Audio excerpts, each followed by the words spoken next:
안녕하세요, 작가 반지사입니다. 오늘 또 제 교육생께서 이 누추한 사무실까지 놀러 오셨습니다. 귀한 분이 오늘 발걸음을 해주셨다고 생각이 좀 들어요. 선생님 안녕하세요. 안녕하세요. 목소리를 들어보니까 한번 제 영상에 출연을 해주셨죠. 공원에서 찍었던 기억이 나는데 불탄 반지야 맞습니다. 속의 주인공. 그 물건 갖고 가야 되나 말아야 되나 고민을 많이 하셨었는데 결국엔 불어가 가맹 신청도 했다가 어떻게 갖고 가볼까 고민을 많이 했다가 결국에는 불어가 받았던 주인공 소개 좀 부탁드릴게요. 작가님 수업 1년 됐죠? 네, 딱 1년 됐어요. 1년 만에 내가 돌아왔다. 지하에서 돌아왔다.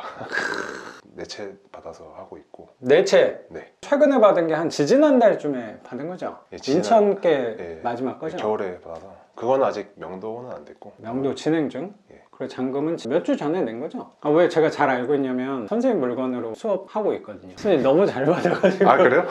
너무 잘 받았어. 아 그래. 진짜 잘 받았잖아. 그게 아마 동 전체에서 제일 싸게 받은 거 아닌가. 그러니까 탐나는 건물이었다고 생각도 드는데 날로 그거는 먹었죠. 읽다가 그렇죠, 날로 먹었죠. 내 입찰가 쓰는 비결을 너무나도 잘 습득을 해서 적용을 하고 있구나 라고 느꼈던 사례라고 생각이 들고 1년 만에 네 채를 받은 거고 그러면 한 채는 최근에 받은 거니까 세 채는 임대가 다 됐죠. 다 되고 그럼 세 채를 월세를 현재 받고 있는 대한민국 대표 대기업 직장인. 그렇죠. 어떻게 또 이렇게 바쁜 와중에 또 시간을 내주셨네요, 선생님. 작가님 뵈러 올 수 있다면 연차는 그냥 내야죠. 뭐 고맙습니다, 선생님. 뒤도 돌아보지 않고. 고맙습니다. 경매한 지 1년 정도 됐는데 여기 오시기 전에 입찰도 예, 부천 갔다 왔고. 결과는 어떻게 됐죠? 아마 꼴등했을 겁니다. 학교 다닐 때는 맨날 1등만 했는데 경매에서는 맨날 꼴등 아니면 1등. 우리는 꼴등 아니면 1등이라고 항상 생각이 좀 들어요. 중요한 타이틀을 빼먹었네요. 대학을 차석으로 졸업한 제 교육생께서 오셨는데 현재는 3개나 임대를 하고 있는 거네요. 오늘은 선생님 자랑하는 시간이라고 생각하거든요. 이거 내가 한 결과에 대해서 선생님도 말수가 적은 편은 아니잖아. 경매하면서 많이 늘었어요. 꼭 자랑이라는 측면보다 말하고 싶은 욕구가 굉장히 생기잖아요. 내가 그쵸, 이거 그쵸. 어떤 과정을 통해서 결과가 어느 정도 생겼다라는 거를 경매 시작한 지 1년 정도밖에 안 됐으니까 얘기 나누고 싶은 사람도 되게 많을 거라고 생각은 드는데 생각보다 이거를 공감할 수 있는 사람이 저는 많지는 않다는 생각도 조금 들어서. 그렇죠. 작가님하고 이제 부모님 말고는 없는 것 같아요. 그 회사에서는 보안은 유지를 잘하고 계시네요. 그건 진짜 잘해야죠. 그거 뚫리면 큰일 납니다. 회사를 다니면서 입찰을 계속 하고 있는 건데 구체적으로 좀 여쭤봐도 돼요? 첫 번째 물건 같은 경우는 우리 지난 영상에 소개는 시켜드렸는데 낙찰은 받았지만 결국에는 불어가 받았던 불탄 반지야. 그때 수리비도 우리 고민해가지고 웬만하면 좀 갖고 가자는 식으로 얘기했던 게 기억이 나는데 그건 어떻게 손을 놓게 됐는지. 그거 누가 낙찰 받았나? 네, 그거를 1,000만 원 싸게 받았더라고요. 제 낙찰가에 비해서. 그게 한 번 더 유찰돼가지고 저한테 전화를 했더라고요. 소유자 전화번호 좀 알려달라는 거예요. 뭐 전화가 안 된다고 소유자 전화 좀 알려달라고 했는데 있더라고요. 네. 그냥 보여줬죠. 그 다음에 또 연락이 왔어요. 집 번호 좀 알려달라고. 제가 바꿔놨거든요. 그랬구나. 네. 집 번호는 나도 알고 있는데. 네. 그래서 선생님 그때 낙찰받고 그 이후에 현장 수업일 때 제가 한번 양해 구하고 같이 봤던 기억이 나서 선생님 다음 낙찰자가 문의한 게 집 번호를 알려달라고 한 게 경매 신청한 집주인은 연락이 잘 안 된다고. 선생님한테 또 대인 게 있어요. 맞아. 저 때문에 돈을 좀 손해를 본 거나 마찬가지입니다. 어떻게 보면 싸게 받겠어. 그 사람 입장에서는 예, 또 그쵸. 그렇다고 생각도 들어요. 선생님의 첫 번째 낙찰받았던 불탄 반지하 같은 경우는 돈을 못 갚아서 경매 진행된 사건이 아니었고 그렇죠? 공유물 분할. 상속받은 거를 경매로 현금화 하려고. 예. 근데 선생님이 불어가 하니까 뭔가 하자가 많은 것처럼 그 주의사항에도 그런 비슷한 주의 문구가 나왔잖아요. 간평도 새로 받아서 그 간평에 사진도 내부 사진도 다 첨부해놨어요. 제가 감정사 그분께 연락을 했어요. 좀 잘 좀 봐달라고. 법원에서 감정평가사한테 재감정하라고 의뢰를 하거든요. 집번호도 알려드리고 잘 좀 해달라고. 그래서 그분은 감정을 9천에 했더라고요. 근데 제가 또 낙찰을 9천에 받아서 감정가가 한 1억 2천? 30%딱 유찰돼가지고 30%만큼만 딱 감액해서 재감정을 했더라고요. 그것 때문에 아무래도 감액이 안 되지 않았나. 낙찰자가 전 소유자한테 협조를 못 받아서 네. 선생님한테 번호 좀 알려달라고 연락이 왔었는데 선생님은 협조를 해준 거예요? 동종업계 그 사람들끼리는 좀 해주는 게 맞지 않나. 그 마음은 누구보다 선생님이 잘 알고 있으니까. 연락 안 되면 답답하기도 하고. 그렇죠. 그래서 제가 최근에도 다방에 가서 그 물건을 봤어요. 올수리 했더라고요. 아예 올수리. 어차피 올수리 했어야 되는 거니까. 월세를 생각만큼은 높게 올리진 않았더라고요. 새로운 낙찰자분 입장에서도 선생님보다 한 1,000만 원 정도 싸게 샀다 그러면 개인 대출로 받고 했으면은 대출 비율도 나쁘지 않게 나왔을 거라고 생각은 들어서. 그 결정적으로 제 물건으로 안 하게 된 게 투자금이 많이 들어서 그게 좀 부담스러웠어요. 수익률은 20% 나와도 투자금이 너무 이렇게 들어가니까 불편하더라고요. 선생님같이 현금 유동성이 엄청난 사람도 부담스럽다 라는 게 첫 번째 물건에 대해서 깊숙이 한번 우리 네. 생각을 다시 한번 해보면, 그때 당시에 감정가가 한 1억 2천 정도에 9,100인가에 낙찰 받았는데 대출 알아본 게 낙찰가의 80% 받을까 90%를 네. 고민을 했었던 게 기억이 나거든요. 수협에서 90%까지 해준다고 해서 제가 또 처음이니까 네. 굉장히 불안한 거예요. 아, 불안하죠. 제가 그 장벽까지는 그때는 넘진 못했더라고요. 지금 돌이켜보면. 지금 말씀 한마디 한마디마다 뇌체를 낙찰 소유권 이전을 했으니까 작년 봄에 우리 바람 불 때 만났던 기억이 나는데, 그때랑 지금의 얼굴 표정, 눈빛, 뭔가 내공이 느껴지는 것 같아요. 아, 그래요? 진짜예요? 그럼요. 당연한 결과라고 난 생각하거든요. 4번의 명도와 임대, 그리고 세입자 민원들까지 이렇게 조율하면서 오는 게 달라질 수밖에 없다고 생각하고, 그렇죠. 선생님 안에서도 성장하고 있다는 느낌이 조금 드는 것 같습니다, 스님. 안 할 수가 없는 것 같아서 그럼요. 계속 마음 수행하고 불자 되는 게 아닌가. 그 마음이 내가 조금 공감이 되고 이해가 되는 게, 그렇게 좀 진행이 되잖아요. 자꾸 마음을 흐트러 놓는 외부 환경에 우리는 자연스럽게 노출될 수밖에 없잖아요. 지금 정확히 명도하고 있으니까 그런 상황에 최전방에 서 있다는 생각도 들고, 또 세입자분들이 다 받았다는 거잖아요. 3명이 네네. 다 들어왔는데 거기서도 살다가 어떤 부분이 문제가 생겼다, 그런 부분 때문에 우리는 계속 마음의 평화를 흔들리지 않기 위해서 노력을 많이 하고 있잖아요. 선생님도 나름의 방법대로 할 것 같고, 저도 그 방법을 글쓰기나 책 보기나 멍 때리기나 그런 걸 통해서 꾸준히 저도 수행하고 있다고 생각이 들거든요. 근데 그게 또 꾸준히 시간이 지속되잖아요. 그러면 이제 아까 스님 그런 느낌으로 얘기를 해 주셨는데, 요새는 먹는 것도 스님처럼 먹고 있어요.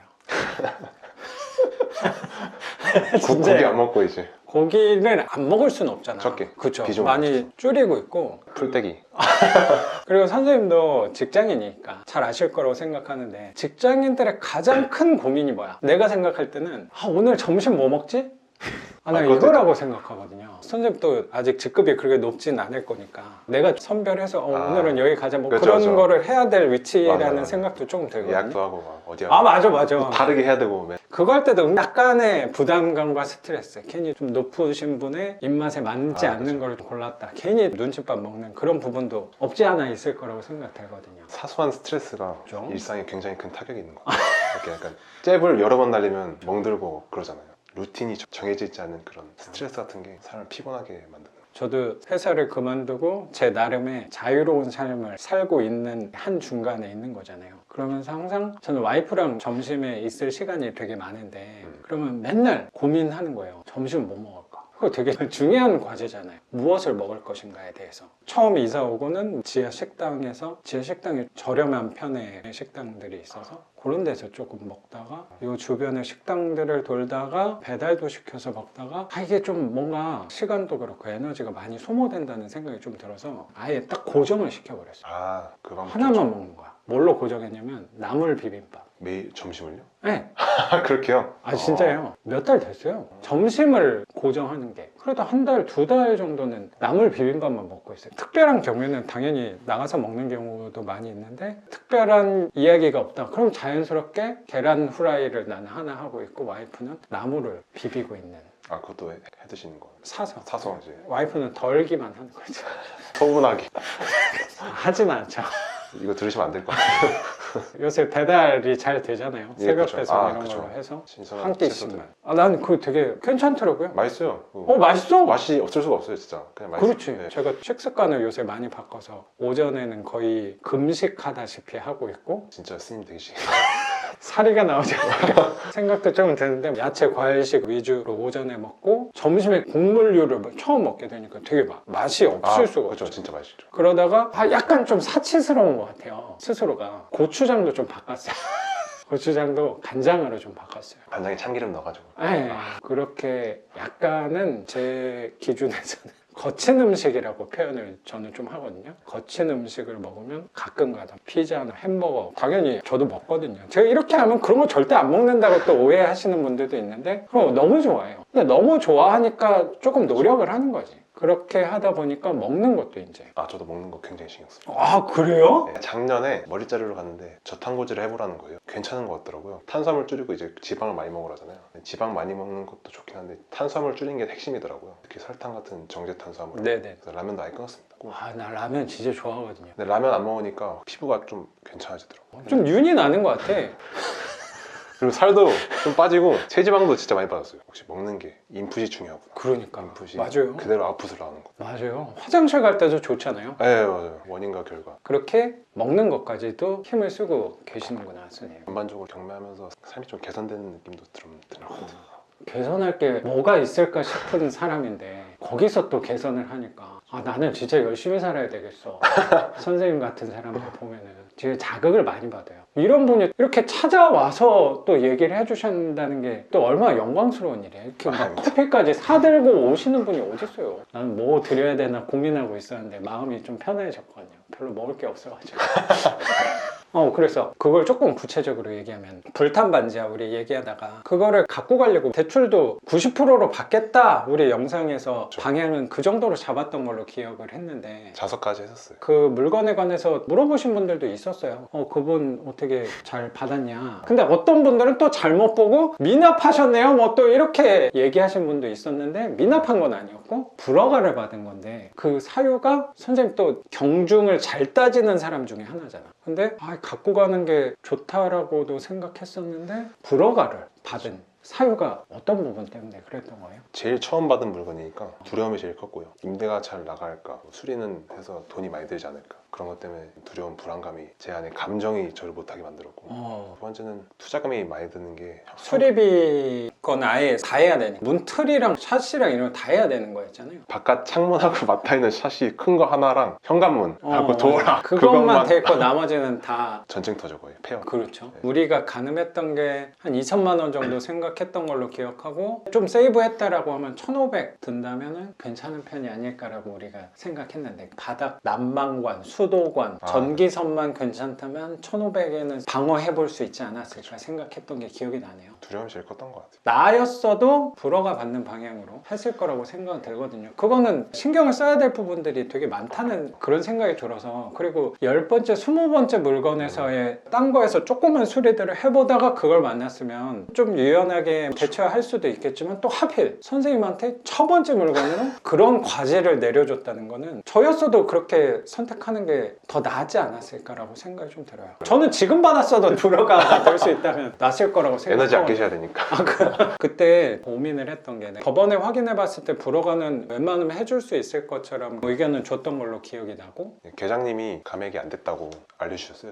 전화를 안 끊으시고 불허가 신청하면 해줄 것 같다고 그렇게 말씀하시더라고요. 뉘앙스에서. 원래 법원 담당자분들이 그런 의견을 그런 흘리는 얘기를 하는 거는 그분들도 좀 부담스러운 얘기일 수도 있고 굳이 그렇게 얘기해 줄 이유는 없긴 하거든요. 근데 역시 사람복 많은 사람이어서 그런가 그런 의견까지 드니까 한편으로는 마음 놓이는 거 좀 불허가를 받을 수 있다. 나름 되게 왜 현명하게 선택하고 행동했냐고 생각하냐면 내가 갖고 가야 되나 불허가 받아야 되나 고민하다가 잘 모르겠는 거야. 선생님처럼 컴퓨터 같이 계산하는 사람도 경중 따지기 약간 어려운데 나름대로 하늘에다가 일부분을 맡겼다는 생각도 들어요. 그 선택권, 판단의 기준을 구체적으로 방향을 잡았던 게 감액. 만약에 내가 낙찰가가 한 9천 정도에 받았으니까 혹시라도 법원에서 감정평가가 잘못된 부분은 명확히 맞으니까 통념상 일반적인 물건이라고 볼 수 없었으니까 선생님은 접근한 게 감정이 잘못됐다. 감액 신청을 하셨나 봐요. 감액 신청의 구체적인 방법은 어떤 식으로 접근했어요? 불허가 신청이랑 거의 비슷해요. 신청 취지, 구구절절한 자기 사연, 감정이 호소하는 거 그런 것도 다 비슷한데 중간 몇 문장만 달라요. 불허가 말고 감액해달라. 결론만 다른 것. 견적을 받아봤는데 수리 견적을 이만큼 돼 있으니까 이만큼만 다운해달라, 선처로 호소해달라 빌었죠. 수리비를 따져보니까 완전 뻥튀기한 견적서도 같이 넣고 그렇죠. 예를 들어 한 2천만 원 정도 든다 실질적으로. 근데 약간 뻥튀기해서 3천 막 이렇게 그래서 3천 빼줘라 뭐 이런 식으로 맞아요. 3천 빼달라고 했었는데 한 거고 중요한 부분 단서를 하나 찾았죠. 하셨잖아요. 화재. 아 맞아요 화재. 아 저보다 잘 기억하시네요. 아 같이 갔잖아. 소방서에. 아 맞다. 그게 기억이 나죠. 아 맞다 소방서 왔었죠. 난 소방서 처음 가봤거든. 저 선생님 처음 덕분에. 그게 이런 말들이 좀 그렇지만 사망사고가 있었어요. 화재로 인한 근데 그거 어떻게 알았어? 사고가 있었던 거는? 그을린 자국도 있었고 제가 경매 신청한 소유자분께 연락을 했었어요. 네네. 그분 연락은 닿았어가지고 제가 처음 했을 때는 관계가 정확히 어떻게 되는지 모르는데 노모께서 사셨던 것 같아요. 화장실에서 발화가 돼가지고 가스로 인한 질식사가 아닐까 그거를 알아듣고 근데 그때 우리 갔을 때는 불 켜면서 막 봤잖아요. 선생님. 선생님 전등 걷고. 예. 화장실 쪽인가는 그름이 네, 있죠. 화장실에서 이렇게 현관 쪽으로 이게 그을음이 생겼어요. 아무래도 공기가 그렇게 빠지니까 애연이 예 이렇게 천장 쪽에 나오니까 그런 예, 거구나. 그래요. 가스가 예. 불이 막 활활 탄 건 아닌 것 같고. 심하게 탄 건 아닌데 매연을 유독가스 예. 그런가 보다. 그거를 기억하고 있다가 대금 감액 신청이랑 불허가 신청할 때 그 화재 증명원을 했죠. 화재 증명원은 어떻게 발급을 받나요? 그때도 운이 되게 좋았잖아요. 원래 선생님 아직 소유권 유전도 안 했었는데. 맞아요. 그게 제가 소방서에 전화를 했었어요. 고객센터 쪽에 이러이러한 뭐 법령이랑 그런 게 있는데 화재 증명원 발급 가능하냐? 소유자 아닌데 낙찰자라고 신분을 밝히면서 근데 가능하다는 거예요. 가까운 소방서 가서 뭐 주소랑 사건 일자 알려주면 범위 정도. 예 범위 구체적으로 언제 사고가 났는지는 모르니까. 예 그분이 또 엄청 잘 찾으셔가지고 수분해를 찾지 않았나요? 맞아요. 그래서 바로 뽑아주시더라고요. 난 당연히 못 받을 줄 알았거든.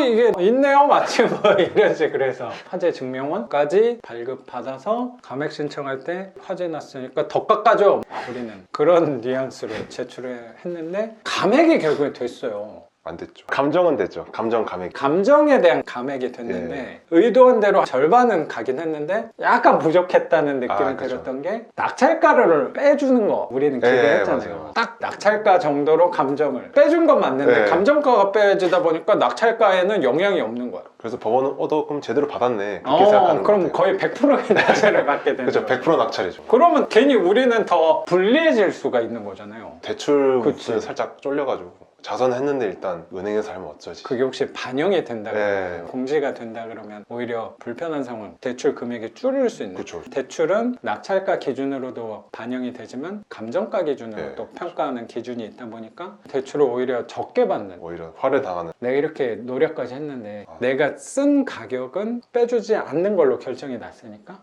욕심 부리지 말고 너무나도 좋은 탐나는 동네였지만 놔버려야겠다 생각한 거네요. 제 감정을 한 8천을 했으면 8천 해줬을 것 같아요. 근데 딱 9천이어가지고 저도 그러니까. 9천 했으니까 제대로 받았네 법원에서. 그래서 어, 근데 그게 또 시간이 엄청 촉박했어요. 납부 기한이 한 3일 전쯤에 대금 감액 결정이 나가지고 그 3일 만에 다시 이제 법원 또 쫓아가가지고 불허가 내고 해서 대금 납부 기한 날에 불허가 신청을 했어요. 불허가 받고 이제 끝난 거죠. 그래서 잘 방어했다고 생각해요. 한 달여 시간 동안 고민도 많이 하고 에너지도 많이 쓰고 했지만 그래도 결국에는 보증금을 못 돌려받은 게 아니고 안전하게 잘 회수했어요. 돌려받은 거니까 첫 번째 낙찰에서 그 정도 경험한 거는 그렇죠. 많이 배웠다. 네, 싸게 공짜로 배운 거니까.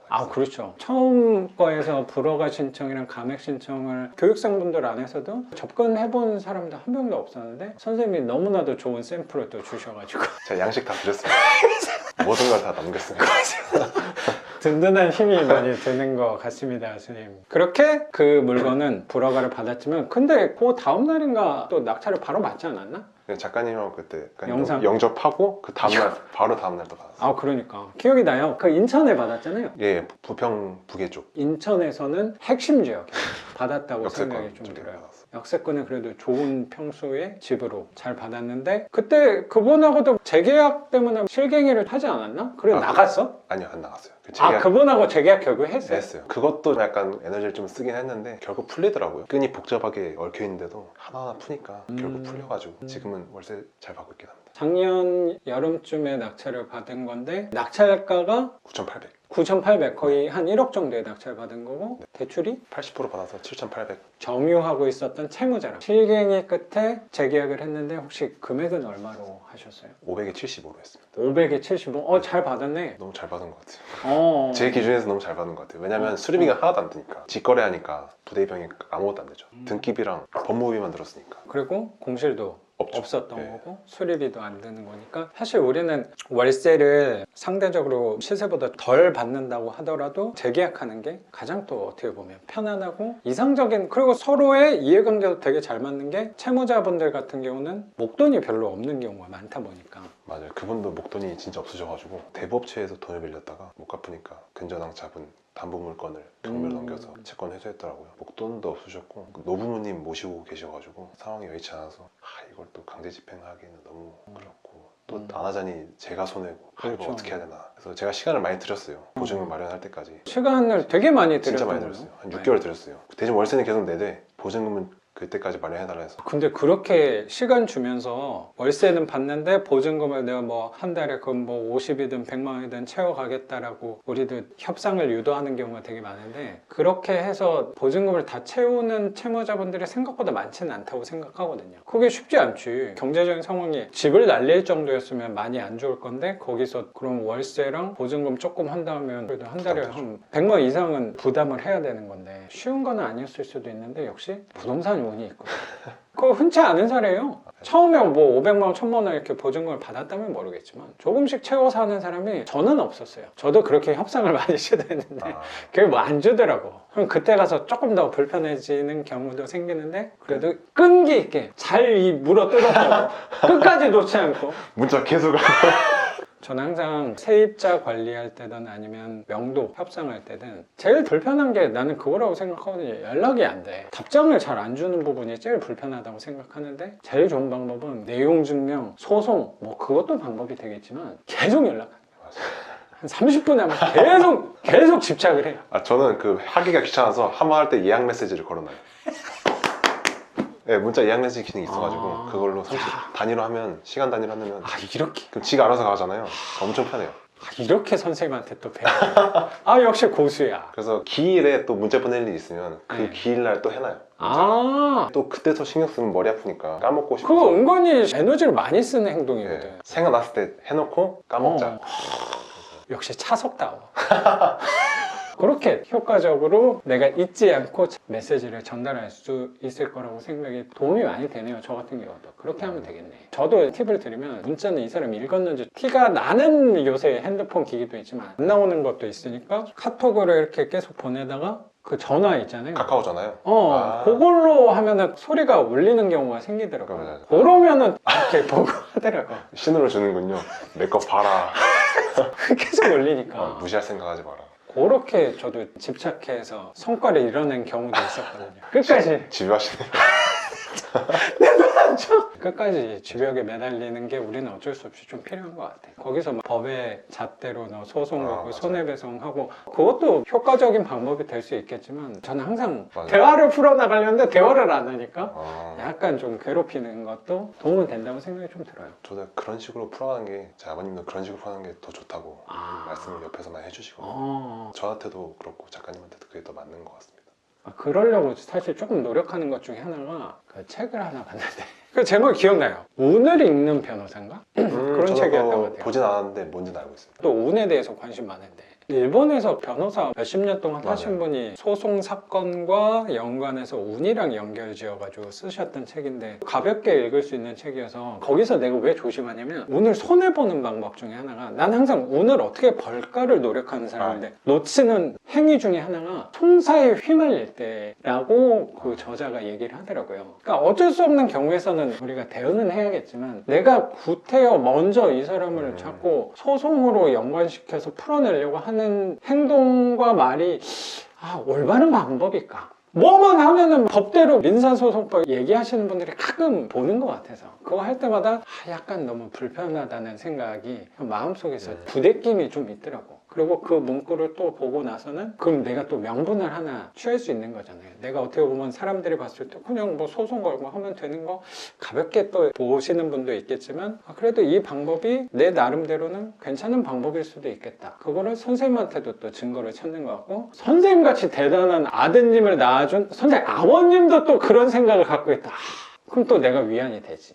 아버님이 화술을 엄청 잘하시거든요. 저는 화술이 엄청 없는데 저랑 다르게 엄청 좋으세요. 거기서 많이 배우거든요. 대화로 항상 해결하는 게 좋더라고요. 마무리도 좋고. 대화하는 방법 같은 건 이제 학교 같은 데서 못 배우잖아요. 그런 걸 알려줘야 사회에서 잘 써먹고 하는데 그런 걸 좀 아버님한테 많이 배우고 있습니다. 참 아버님한테 많이 배우고 많이 도움을 받는다는 생각이 드네요, 선생님. 아버님도 오늘 폐찰하셨다고. 아버님은 서울 북부 하셨다가 폐차하셨고 아버님 북부 법원 가신 거고 선생님은 부천으로 갔는데 두 분 다 폐차 폐찰하니까 우리는 폐찰이 일상이기 때문에 아무렇지도 않습니다. 그렇죠. 선생님 사실 뭐 4개 낙찰받았다고 하지만 사이사이마다 수많은 폐찰이 있잖아요. 선생님들 한가로운 사람이 아닌데 이 인건비가 얼마나 큰 사람인데 그거를 맨날 또 입찰 갔다 오고 또 대중교통을 이렇게 맨날 다니는데 지독한 사람이야? 이 정도면 나도 차 하나 살 것 같은데? 차 있어요. 아 그래? 차를 근데 끄는 걸 싫어해서 그래. 차 운전하는 걸 별로 안 좋아해서 제가 선생님 나이도 젊은 편이고 선생님 나이가 어떻게 되죠? 이제 올해 29이요. 아 되게 어리구나. 나이도 어리고 그때 기억나는 게 1년에 5천씩 모아가지고 2년에 1억을 모은 네 맞아요. 지독한 사람. 그리고 그 불탄 반지의 영상 찍을 때도 그때 부천역인가 거기서도 막 뛰어왔던 기억이 갑자기 나서 당연히 선생님은 차가 없겠지라고 생각했거든요. 그러셨겠네요. 그 차가 있다고 하니까 조금 놀랍네요. 아버님이 또 많이 도와주시고 그런 생각도 많이 전달해 주시고 화술에 대해서도 잠깐 언급을 했는데 화술 같은 경우는 경매하면서 많이 배운다는 생각이 저는 되게 들어요. 특히 맞아요. 막 협상을 배울 수밖에 없어요. 맞아요. 배울 수밖에 없지. 내가 살기 위해. 구석으로 날 몰아넣고 여기서 맞아요. 나와야 되니까. 그리고 그 역할을 담당할 수 있는 사람은 주변 지인, 가족들이 대신해 준다기보다 나밖에 할 수 없는 경우에 놓이는 경우가 되게 많더라고요. 그거를 저도 꾸준히 하다 보니까 제 나름대로는 많이 단련이 되는 것 같아요. 나도 영상을 지금 편집하고 우리가 또 볼 때는 별로 안 그런데 허름하긴 하지만 이 핸드폰 카메라 놓고 찍잖아요. 뭔가 되게 어색하죠. 뭔가 굉장히 여기가 신경 쓰이잖아요. 그렇잖아요. 따갑습니다. 엄청 이게 있어. 근데 나도 이거를 거의 뭐 지금 한 18년부터 했으니까 5년 야, 나 지금 진짜 오래 했잖아요. 5년 정도 했단 말이야. 별로 티가 안 나죠. 어색하다는 티가. 그렇죠. 엄청 어색하고 신경 쓰여요, 사실. 조금씩 무뎌지게. 신경 쓰이다가 대화하면 또 안 신경 쓰이고 그렇죠. 살짝 다시 신경 쓰이고 이게 약간 맞아요. 온오프 되는 것 같아요. 저도 이거 하다 보니까 선생님은 이런 경험이 상대적으로 덜 하니까 그걸 어떻게 하면은 덜 신경 쓰이고 상대방을 편하게 만들 수 있냐고 생각하냐면 끊임없이 물어보면 되더라고. 그리고 그거에 대해서 잠깐 틈을 보이잖아요. 또 불편해져요. 맞아요. 그럼 그때 내가 좀 얘기해야 돼. 티키타카를 계속 한다. 그렇죠. 갑자기 또 생각나네. 어떤 분들은 네 얘기 너무 많아. 말 좀 줄여. 이런 댓글에서 댓글을 봤어요. 좀 남기시는데 알겠습니다. 말 좀 줄이겠습니다. 이렇게 답글은 하는데 내 기준에서는 이 분위기를 몰라서 그렇다고 나는 항변을 좀 하거든요. 그 영상에서는 교육생분들이 말을 되게 잘하는 것처럼 보이지만 내가 혼자 얘기를 좀 해야지 조금 얘기하는 게 있어요. 가만히 이러고 있으면 그 얘기를 끌어내기가 쉽지는 않은 거라고 생각하거든요. 제 나름의 노력하는 부분이 내 얘기를 계속 해야지 하나씩 풀더라고. 제 나름대로 좀 그런 게 있지 않나 생각이 좀 드는 것 같습니다. 그래서 집요하게 첫 번째 세입자는 물고 늘어져서 재계약을 이끌어냈다. 75만 원의 현금 흐름이 하나 확보가 된 거네. 그러면 그 1번 물건은 이자고 원금은 아직 안 나가나? 그거는 1년 거치라서 원금은 아직 안 내고 있고 이자만 한 35만 원 돈? 이자만 네. 35만 원 내면은 한 40만 원 돈. 그렇죠. 날로 먹고 있습니다. 지금. 우리는 또 날로 먹는다라는 단어를 쓰긴 하지만 이거 뭐 날로 먹는 건 아니지. 그렇죠. 날로 먹는 거 아니죠. 근데 그 이전의 얘기들은 다 이제 있고 돈만 그렇죠. 지키면 이제 기분이 좋죠. 다 있게 되죠. 금융치료가 답입니다. 그러니까 선생님이 오늘도 이렇게 입찰을 갔다가 여기 온 맞습니다. 거라고 난 생각해요. 네, 맞습니다. 이거 억지로 시켜서 되는 게 아니잖아. 내가 또 그 맛을 봤으니까. 스트레스도 꽤 있고 머리도 복잡하고 마음도 불편할 때 분명히 있는데 왜 지금 경매정보지 스피드 옥션을 계속 보고 있고 입찰장에 그 시간을 또 한 서너 시간씩 왜 매일 쓰겠어 어떻게 보면. 이득이 더 크니까. 그렇지 않아요? 배우는 것도 많고. 맞아요. 거기서 어쨌든 딱 해놓으면 이제 그래도 몇 년 동안은 꾸준하게 40만 원 정도는 들어올 집이니까 이렇게 고인건비를 받고 있는 사람도 움직이는 거 아닌가. 사실비 굉장히 크더라고요. 오. 야간 수당 같은 거 할 때 네. 한 며칠 해야 돼요, 진짜 그렇게. 그 시간만큼을 그 사람이 저한테 주는 거잖아요. 그 느낌이 들었구나. 그러니까 그 사람이 그렇죠. 저를 위해서 일해준다는 게 느껴졌어요, 정확히. 그렇죠. 그만큼의 시간을 제 시급하고 나누면 그 시간이 나오잖아요. 몇 시간 일했는지. 저는 그 시간을 더 사는 거나 마찬가지다. 그렇죠. 24시간이 아니라. 그렇게 환산해보니까 작가님은 거의 하루에 100시간을 사시는 것 같은 느낌. 그런 느낌. 그렇죠. 난 그 말이 되게 공감되는 게 어떻게 보면 나도 회사 다닐 때보다 수입이 조금 더 높아지고 근데 역설적으로 시간은 더 많아진 게 선생님 말씀대로 나는 어쩌면 30명 세입자분들의 시간을 내가 갖고 올 수 있기 때문이라는 생각이에요. 그러니까 그 부분 나 되게 중요하다고 생각하고 이게 어쨌든 사업이잖아요. 최근에 되게 공감됐던 말이 뭐였냐면요. 성공한 사업가들의 얘기를 들어보니까 사업 거기서 번 돈을 다 재투자한다는 식으로 사업을 키웠다. 그런 얘기를 들었어요. 그건 나도 되게 공감이 되거든요. 전 세계에서 그 사람이 제일 많은지는 모르겠는데 구독자 제일 많은 사람이 미스터 비스트요? 네, 미스터 비스트. 아시는구나. 네. 구독자 2억 명이죠? 네, 우리 애기가 좋아해서 아 그래요? 네, 보다 나도 알게 됐거든요. 그분도 그런 얘기를 하더라고. 자기는 유튜브 수익을 다음 컨텐츠에 전부 다 사용하고 있다는 식으로 수입이 어마어마하죠. 어마어마하게 된 거잖아요. 네. 그 부분에서도 우리도 공통점이 있어요. 뭐냐면요. 우리도 계속 재투자하고 있어. 그렇죠. 다. 경매로 따지면 1번 물건에서 나온 월세 두 번째, 세 번째 하는데 우리는 계속 재투자를 하게 되더라고요. 그렇죠. 선생님이 지금 40만 원에 1번 집에서 차익이 나오는 거가 그럼 선생님 한 월급 1,000만 원 받잖아요. 한 달에. 1,000만 원씩 쓰다가 40만 원 더 사용하지는 않을 거거든 분명히. 맞아. 그러지 않는 게 더 중요한 것 같아요. 그렇죠. 근데 오히려 40만 원 더 받는 거에서 그럼 내가 40만 원씩 매월 더 쓰네도 그것도 좋은 방법이라고 생각하는데 아까 금융치료라고 얘기했는데 돈 맛을 좀 봤잖아요. 그럼 이제 한 달에 100만 원, 200만 원 혹시 썼으면 더 줄이게 되더라고. 맞아요. 더 차 탈 거 맞아. 버스 타고 가자. 더 아껴. 좀 걸어가자. 산책하자. 맞아. 이런 식으로 하면서 운동하자. 그렇지. 그러면서 오히려 돈을 더 아끼게 돼. 그러면 두 번째, 세 번째 이렇게 물건 늘려나는 거야. 결국에 우리는 재투자하는 거잖아요. 맞아. 그 늘어난 속도가 점점 빨라질 수밖에 없지. 그렇죠. 점점 가속화되는 거죠. 그렇지. 가속화된다. 굉장히 고급 단어라고. 가속화되니까 어떻게 보면 우리도 사업하는 이 임대사업 안에서는 계속 재투자하고 있구나. 그러니까 사업이 계속 번창할 수밖에 없겠구나 라는 생각이 또 드네요. 그게 복리인 것 같아요. 진짜. 그렇지. 복리의 마법이라고 저도 생각이 좀 듭니다. 그러면 두 번째 물건 물어볼게요. 두 번째는 어디? 부천 역곡. 역곡이 두 번째고 작전가. 네, 작전이. 그럼 이제 기억이 나네. 역곡 잘 받았더라고? 월세? 그래도? 그 정도면? 엄청 잘 받았어요. 말이 안 되게 받아. 거기 그 월세 비싸. 그러니까 왜 이렇게 비싼지 모르겠어요. 문의도 너무 많이 와가지고 처음에는 5만 원 더 높게 올렸었거든요. 이게 나갈까? 제가 도배를 곰팡이 자국을 안 가리고 그냥 내놨단 말이에요. 네. 그래서 사람이 그거 보고 계약을 안 한다고 했어요. 도배를 할 걸 그렇네. 하고 하니까 이제 5만 원 내려서 됐더라고요. 그래서 기다리기 싫어서 5만 원 내려버렸습니다. 잘했어요. 역곡도 사람들이 엄청 수요가 많은 동네니까. 진짜 많더라고요. 잘 받은 거라고 생각하는데 역곡이 쉽지는 않아. 낙찰 받기가. 낙찰 받기요? 그럼요. 그렇죠. 인기 있는 지역이야. 그게 빌라왕 대학용 포기 물건이. 그게 한 번 유찰되고 1억 1천 얼마였어요. 100만 원도 더 원래 안 썼거든요. 1억 1,400에 받았습니다. 최저가 선에 받은 거예요? 네, 진짜 최저가. 그것도 단독이에요? 2명 들었어요. 그분은 저보다 더 내게 쓰더라고요. 그러니까 아예 바닥을 못 쓰겠더라고.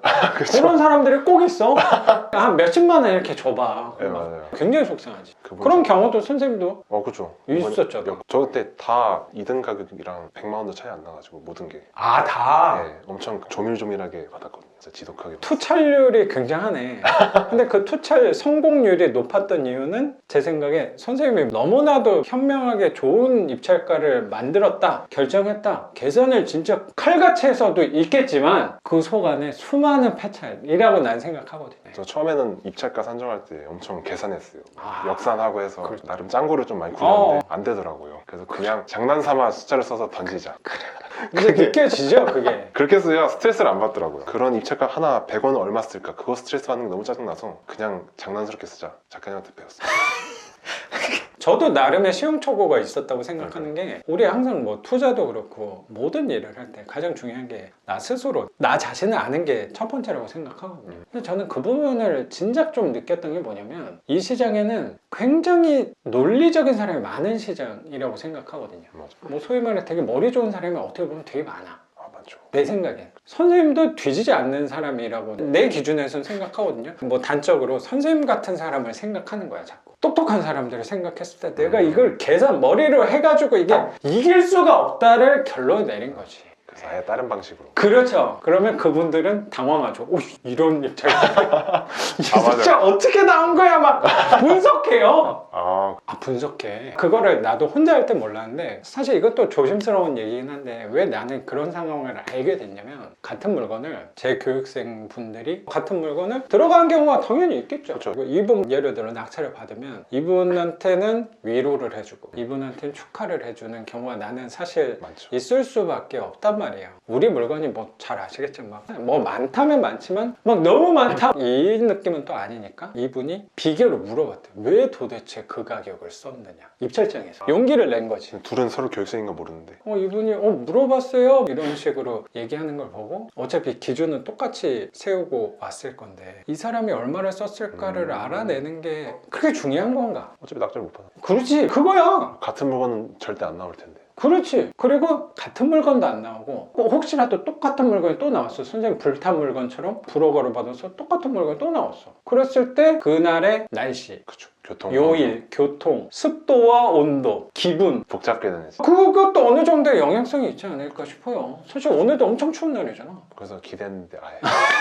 그쵸. 언제나 기대할 땐 안 돼. 이거 되겠어 했을 때 입금하러 가야지 했는데 낙찰자. 나는 그게 경매 묘미라고 생각하고 항상 그런 상황에 맞닥뜨렸을 때 생각하는 게 진짜 겸손하게 살아야겠다. 내가 조금 몇 개 더 해봤다고 자만하지 말아야겠다. 아는 척하지 말아야겠다. 항상 낮은 자세로 살아야겠다는 되게 많이 배워요. 최근에도 좀 그랬어요. 선생님 만났을 때 되게 걱정 많이 했거든요, 제가. 여름 그때요? 그때 수업이 막 사람들이 쭈니까 내 기준에서는 막 걱정을 많이 했어요. 그러다가 또 막 또 늘어요. 그걸 또 자만했어. 역시 나야.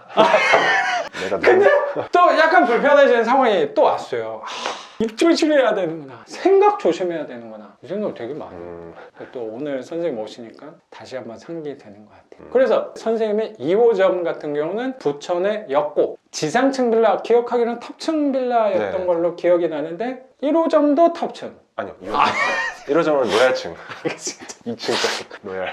2호점은 탑층 빌라에 1억 1,400 낙찰받아서 그것도 대출 80%? 9,180%. 9,100 낙찰가 80% 대출 받은 거고 얼마에 계약했어요? 2,000에 80이에요. 2,000에 80! 제가 낙찰 받았을 때 50년 주담대가 있었어. 그걸 맨큼 딱 받았습니다. 50년. 보석 같은 상품을 또 특판. 한 2달 정도 열렸을 때 시기 좋게. 네, 딱 우연히 딱 그게 있어가지고. 그럼 걔는 거치 없었죠? 네, 거치 없이 50년 그 원리금 균등 고정. 근데 뭐 거치가 없다고 하더라도 50년 분할이다 보니까 원금은 거의 뭐 없죠. 상대적으로 티가 별로 안 날 네, 것 티가 같은 안 생각이 좀 되고 한 4만 원 돈 나올까 싶어요. 아마 그 정도 할 거예요. 그렇죠. 그러면 거기는 신뢰가 안 되면 80에서 이번에는 이자만 빼는 게 아니고 원금하고 이자를 제외하면 얼마가 남는지 여쭤봐도 될까요?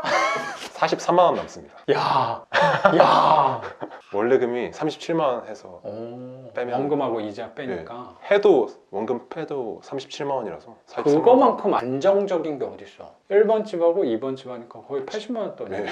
야. 그래서 약간 놀랐습니다. 왜 이렇게 잘 나왔지? 그러니까 우리 물건은 받을 때 그런 느낌이야. 잘 받았다 이것도 있는데 너무 비싼데? 맞아요. 비싼 약간 미안한데? 계약하면서도 나는 안 들어갈 거야. 저는 진짜 절대 안 들어갈 것 같은데 그러니까 여기를 왜 들어오지 싶은데 그걸 말씀 그 돈을 내고. 보통 큰 돈이 아닌데 그렇죠. 공과까지 하면 거의 100만 원일 텐데. 그러니까 선생님같이 고액 연봉자도 불편한 월세라고 생각되는데 그게 새 아파트고 이러면 또 모르겠는데 그러니까 아파트도 아니고 빌라에서도 신축도 아니야. 그러니까 엘베도 없어요. 그러니까 막 탑층 사람들이 맞아. 거기 누가 들어가 하는데 거기 2,000에 80? 그리고 등산해야 되는데 거기까지. 그러니까 야 근데 그거 2,000에 80이면 돈도 안 들었겠네. 보증금 2,000이면 그렇죠. 거의 안 들었어요. 1번 물건에서 보증금 적게 받은 게 그래도 상수에 시키니까 평균적으로는 딱 적당한 금액이 투자금으로 들어갔을 것 같은 생각이 드네. 네, 제가 일부러 그 생각하고 약간 좀 높게 받았어요. 그랬구나. 네, 회수를 좀 해야 되니까. 원래 1,000 받으려 했는데 그분이 음. 사정이 안 좋으셔서 제가 양보를 했습니다. 500원 낮춘 대신 거기를 좀 땡기자. 그래서 두 번째 물건까지 월세를 받고 있는 거고 세 번째는 인천의 작전동 계양구 작전동도 선생님은 그럼 다 순차적으로 이렇게 띄엄띄엄 받아요? 3개월 정도 간격 두고 받았더라고요. 야 앞에 게 끝날 때쯤 받고 또 받고. 그러면 굉장히 이상적이잖아. 그렇죠. 알죠? 네, 이상적입니다. 3개월이 딱 이상적인 것 같아요. 3개월 이상적이야. 임대 나갈 때쯤. 그러면 그렇지 딱 낙찰받고 명도하고 집 수리하고 내놓고 그럼 요 내놨을 때쯤 입찰을 하는 거거든요. 맞아요. 하다가 두 번째가 낙찰받고 잔금 낼 때쯤 여기서 계약금 들어와.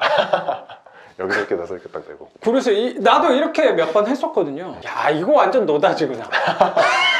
내 돈 필요 없구나. 그래서 막 아, 그렇죠. 그래서 그 3개월 텀으로 낙찰 받으면 딱 그게 된다고 생각이 들었던 것 같아요. 작전동 것도 좀 물어봐도 돼요? 네네. 그거는 낙찰이 작년 하반기쯤 받았겠네? 가을쯤 받았을 거예요. 가을에 받은 거고 낙찰가는 얼마예요? 그거는 몇 층이에요? 5층 빌라인데 4층 빌라였을 겁니다. 그쵸. 이제 기억이 안 나기 시작해요. 집이 많아질. 나중에는 1, 2호는 생각이 아예 안 날 거야. 1호였나 나 2호였나. 그럼 가끔 이런 사람들이 있어요. 세입자 중에서도 B01호 입금했어요. 이 B01호 어떤 집이야? 아유, 굉장히 난감하죠. 그렇죠. 거기서 또 내가 어느 동이에요? 또 이렇게 물어보면 뭔가 집 많은 척.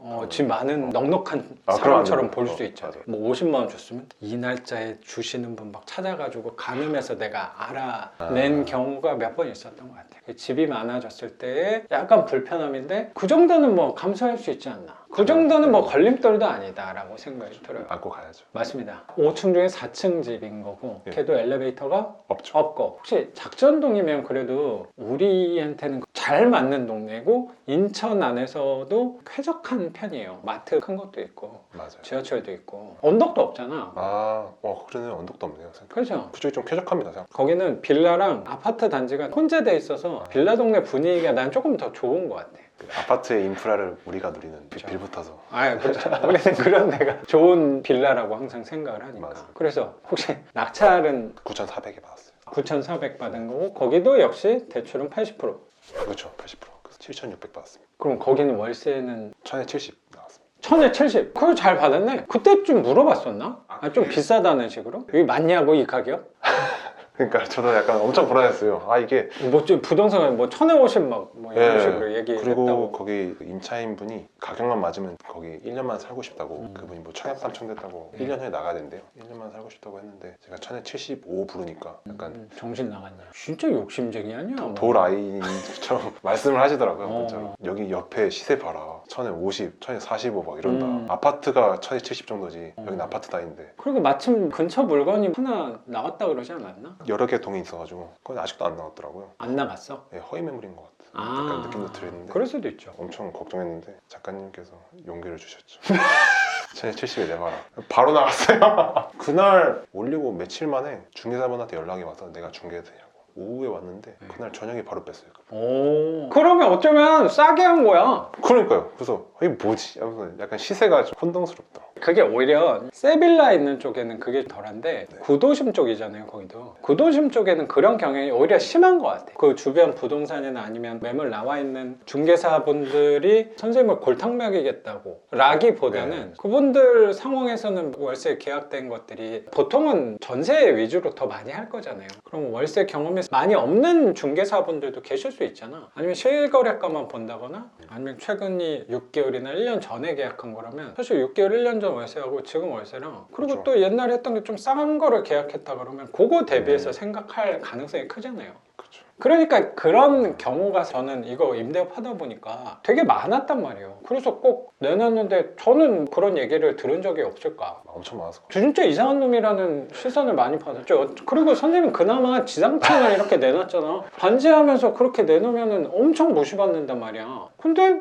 나도 선생님 같이 경험이 누적이 되는 것 같아. 내가 생각하는 금액으로 나가니까 그 사람들 말을 무시해야겠다. 네가 뭘 알아? 라는 개념이라기보다 알았다. 안 내놓으면 줄 거면 그럼 나 딴 데 내놓겠다. 그게 또 반복되다 보니까 부동산은 아예 내놓지도 않게 된 것 같아. 왜냐면 어차피 직거래 내놓으면 선생님들 연락 오니까. 열심히 하는 데는 어차피 연락 오잖아요. 그러면 내가 이게 복비 아까워서 그런 건 아니잖아. 그렇죠. 빼주기만 해도 자꾸 마음에 상처를 주니까 나는 못 내는 것 뿐이야. 계속 긁어가지고 마음을 그렇죠. 잼을 계속되면은 피만 들어가지고. 그렇잖아요. 뭐 쓰러질 건 아니지만 아프단 말이야. 신경 쓰이고. 그러다 보니까 직거래 하다 보니까 보고 부동산이 연락 오는 경우도 있긴 하니까 그러면 자꾸 의심을 하게 되는 것 같고 나 스스로도 조금 더 믿으려고 노력하게 되는 것 같아요. 아까 경매하면서 많이 배우게 된다는 점들이 그런 것 같아요. 권리 분석, 경매, 물건을 보는 법, 명도 협상하는 법, 그 부분도 맞는데 결국에는 나 스스로에 대한 확신을 조금 더 가져도 되겠구나, 나를 더 믿어도 되겠구나라는 부분이 이게 뭐 맹신하고 자만한다는 개념보다는 그런 부분도 중요하구나를 나는 많이 느끼게 되는 것 같아요. 기술적인 측면보다도 그렇죠. 마인드적인 측면이 맞아요. 훨씬 더 필요한 것 같더라고요. 근데 그게 또 너무 지나치다 보면은 자만할 수가 있거든. 양면성이 있고. 그렇죠. 그럴 때마다 선생님 같은 분들한테 또 듣고 다시 한번 나도 선생님 이제 한 중급 정도 된 거야. 그때 마음으로 이제 한 4번째를 했을 때의 마음으로 돌아가는 노력을 또 하는 게 맞는 것 같아. 마음이 멀리 나갔다가 다시 돌아오는 거네요. 맞아요, 맞아요. 항상 우리는 중도를 중요하게 생각하는 사람들이니까. 작전동 그거는 20년 넘었는데 네. 안에 올술이 돼 있어가지고 아, 그랬어? 돈도 안 들었어요. 어, 입주 청소도 안 해드렸어요. 채무자가 계셨던 아니 거예요? 임차인. 대학력인 임차인인데 보증금을 9천이었나? 그래서 제가 좀 대응력 있는 세입자 금액보다 조금 더 올려서 3, 400 올려서 400 올렸었는데 그때 제가 그때 캡처해서 보여드렸는데 미배당금이 있었어요. 3,000원인가? 근데 은행이 모르더라고요. 그거 알 수가 없어요. 몇천 원 미배당돼서 제가 명도할 때 드렸죠. 그 드리기도 전문가 좀 이상하긴 한데 더 기분 나쁠 수도 있을 것 같은데. 그리고 또 그거는 제가 명도하기 전에 명도 항서를 드렸어요. 선생님답지 않은 행동 같은데? 아 그게 제가 처음에 말을 잘못한 게 좀 얘기를 해보니까 믿을 수도 있을 것 같아서 명도 항서를 드리는 대신 조건을 걸었어요. 집 내는 합조도 잘 해주는 것도 물론이거니와 돈을 달라. 나한테 200만 원 일단 달라. 그건 어떤 명분이에요? 그분이 저한테 명도항해를 좀 먼저 달라고 했거든요. 네. 배당기를 바로 받고 싶다고 해서. 그러면 나도 리스크가 엄청 큰 건데 나도 안정장치 있어야 되는 거 아니냐 설득을 했죠. 200 달라 했죠. 200이랑 명도 합의 각서 쓰고. 그 200은 보증금 쪽. 예, 보증금 쪽으로. 이사 나가면 내가 200만 원 돌려드리는. 네, 그래서 200 해서 200이랑 3천 얼마 드렸죠. 정확하네요. 그분도 진짜 깔끔하게 다 정산해 주시고 공과금도. 그래도 좋은 분 잘 만났다고 생각이 그러니까요. 드네요. 제 입장에선 혹시라도 이렇게 낙찰자가 배려를 해준다고 하더라도 내가 세입자라면 이 사람은 뭔데 나한테 200을 또 달라는 거야? 그래서 처음에 저보고 100으로 낮춰달래요. 그래서 그건 아니다. 그럼 나도 명동에서 안 주겠다. 니네 알아서 해라. 그런데 그럼 알겠다. 200 다 주겠다 해서 그때는 좀 강하게 나갔죠. 근데 엄청 쫄렸습니다. 앞으로는 그렇게 안 하려고 해보니까 쫄렸다는 게 명도항에서 먼저 내주고 나서 실제로 배당받는 그 기간 동안 마음이 불편하긴 하죠. 네, 그 사람이 혹시라도 안 좋은 마음을 먹으면 선생님을 좀 괴롭힐 수도 있긴 하거든. 맞다. 그래서 이사갈 임대차 계약서랑 이사업체 계약서까지 제가 다 확인했어요. 전화해서 이분 진짜 계약한 거 맞냐? 돈 받았냐? 철두철미하고만 참고하도록 네, 하겠습니다. 엄청 꼼꼼하게 했습니다. 오, 잘했어요. 역시 세상에는 지독한 사람이 많구나 생각이 드는 것 같아요. 좀 그 지독하다는 말을 굉장히 좋게 생각하고 있습니다. 저한테는 굉장히 극찬이에요. 저도 극찬을 들려요, 진짜. 사실 이런 거 물건 투자하는 것 자체가 보통 사람은 아니거든. 그렇게 말씀하실 때마다 좀 우쭐해지지 않으려고 좀 노력하고 있습니다. 그런 거를 잘 하는 사람이니까 내가 얘기를 하는 거야. 자만하는 사람한테는 아무리 잘하고 있어도 굳이 그렇게 내가 표현해 주려고 하는 것 같지도 않고요. 내 나름에서는 옆에서 선생님을 지켜봤을 때 조금은 중간으로 오게끔 할 수 있는 말을 해주는 게 그 중에 하나가 아닐까. 왜냐면 선생님은 스스로 절제와 자제를 잘하는 사람이니까. 절제와 자제가 또 너무 심한 거, 겸손도 너무 심한 게 그렇게 좋은 게 아닐 수도 있잖아요. 자랑할 때는 나 월세 한 200 받아를 자랑할 때는 해야 된다고 생각이 좀 있어서. 그래서 그거는 9,400에 낙찰을 받은 거고 대출이 7,500 해서 1,000에 70에 했으니까 걔는 얼마 남는 거야? 그거는 MCI 써가지고 걔는 조금 많이 나갈 수도 있긴 하겠네요. 어쨌든 근데 거치긴 하죠. 아니요, 거치 없어요. 분할로. 예, 그 원리금 통으로 분할해요. 지금도 원금 나고 있고. 근데 원금 해도 빼면 28만 원 남아요.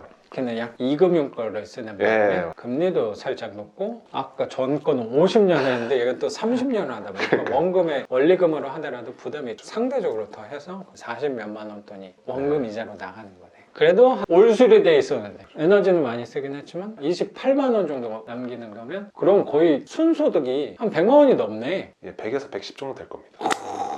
처음에 수업할 때 그 목표 적으라 했잖아요. 1년 만에 100만 원 딱 했어요. 이야 훌륭하네. 5채는 못했지만 어쨌든 세 채에서 돈이 더 중요한 거니까. 그렇죠. 채수가 네, 채수. 많은 거는 사실 뭐 그거는 그렇게 의미는 없는 것 같고 세 채에서 110만 원 정도 순소득을 갖고 오면 아주 달달합니다. 달콤하죠. 선생님 월급의 10분의 1 정도지만 이 100만 원 받는다고 뭐 삶이 달라진다 뭐 그런 건 아니겠지만 저는 되게 큰 즐거움인 것 같아요. 그리고 회사 생활에도 분명히 도움되는 게 저는 있을 거라고 생각해요. 맞아요. 편하게 다니고 너그러워지고 더 많이 웃고 그렇죠. 재밌어요, 사는 게. 좀 과정이 즐겁다 보니까 또 결과도 나오고 하니까. 고생스러운 것만 있으면 즐겁지 않을 수도 있는데 얘는 어쨌든 뭐 쉽다고는 아니겠지만 어느 정도 애를 먹인 뭐 고생을 좀 한 보답이 딱 100만 원으로 나온다면 당장 입찰장으로 달려가게 되는구나라는 생각도 되게 들어요. 그렇게 세 채까지 임대 완료한 거고 최근에 4번 물건도 소유권 이전을 했는데 인천에 낙찰을 받은 거고 지금 명도 진행 중도 아니고 그냥 약간 답보 상태. 그분이 많이 속상하셔서 그게 전세 사기 건물이라고 했잖아요. 뭐 이해는 됩니다. 이해는 되죠. 거의 4천 돈 날리시는데 저 같아도 세상이 미워질 것 같은데. 아 진짜 큰 돈 맞죠. 또 경매를 손님들 4개나 했으니까 사실 낙찰은 5개 받은 거고 하다 보면은 뭐 아파트도 아니고 조그만 물건인데 1억 이상 아예 다 까먹으시는 분들도 있단 말이야. 맞아요. 근데 이거는 또 타이틀이 전세 사기 특별법으로 지정된 물건이다 보니까 아 이거 좀 조심스럽긴 하죠. 이게 말하기가. 아 불편하지. 그죠. 아, 경험이라 치고 정신승리하면서 이제 이 사람한테도 내가 배울 게 있지 않을까 하고 있습니다. 뭐 재계약 이런 것도 조금. 재계약은 제가 생각이 없고 그분도 지방에서 일하신다고 그분이 살짝 말씀하셔가지고 제가 살고 싶다고 이사 좀 잡아달라 이사 생각은 안 하시는 것 같고 배당 길 잡히면 그때 한번 다시 연락해 보려고요. 그래요. 네. 뭐 급하게 서둘릴 것도 그러니까요. 없잖아요. 한 달에 30만 원인데 이자 그분이 또 연락을 아예 멀리 하시는 분이 아니라서 전화는 또 받아요. 그래서 아. 그걸 위한 삼고 있습니다. 그다음에 연락은 되는 사람이다. 얘기는 통하는 거니까. 그렇죠. 혹시라도 거기서 시간하고 이자비 같은 게 조금 더 든다고 하더라도 그 물건은 낙찰을 너무 잘 받았고 그 물건은 좀 탐이 납니다. 근데 한 명밖에 단독 낙찰해가지고 좀 약간 그러니까 왜안 그걸 그렇게 잘 주워 먹었어. 훌륭해. 그렇게 얘는 명도 진행되고 있는 거고 그러면 딱 150 이상이 될 거라고 또 생각이 들어요. 약간 미래를 상상하는 그게 약간 아 그럼요. 한편에 또 불편함이 그런 게 이제 저 같은 경우는 많이 사라졌어요. 이런 경험들이 조금 많아진 게 또 나한테 한편으로 모순에 빠지게 한다는 생각도 드는 것 같아요. 아 그렇죠. 워낙 이제 많이 보시니까. 아유 뭐 단점이라고 생각하면 물건 개수가 많아지는 게 불편한 걸 수도 있는데 장점으로 치면 수익률이 좋다는 거는 명확하잖아요. 굉장히. 그렇죠. 저도 어느 정도 쌓이니까 물건 개수가 늘어나는 거에 대해서는 불편함이 예전보다는 커지니까 그럼 조그만 거를 계속 해야 되는가에 대한 행복한 고민이라고 생각해요. 작은 거 여러 개 하면 또 장점도 많으니까. 그렇죠. 뭐 리스크도 분산할 네, 수 있는 거고 분산 투자니까. 어디든 장단점은 존재하는 거니까. 빚이 3억이 넘습니다. 하다 보니까 확실히 익숙해져가지고 별로 느낌도 안 옵니다. 그렇죠. 만약 제가 뭐 마통 3억을 빌렸다 그러면 좀 부담되는데 뭐 제가 명품을 3억짜리 샀다 차를 샀다면 엄청 부담되는 건 아니니까.